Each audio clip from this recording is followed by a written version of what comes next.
If you're going to go fishing and need some worms for bait, worm calling's the right thing for you.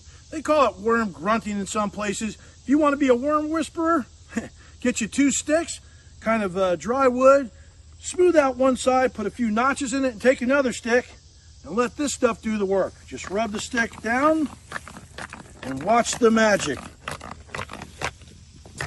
The vibrations, for some reason, call the worms to you.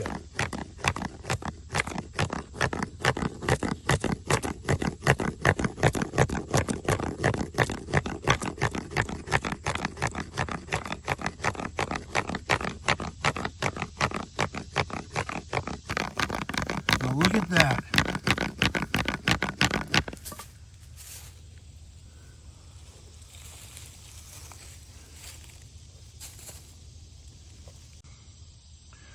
Or food.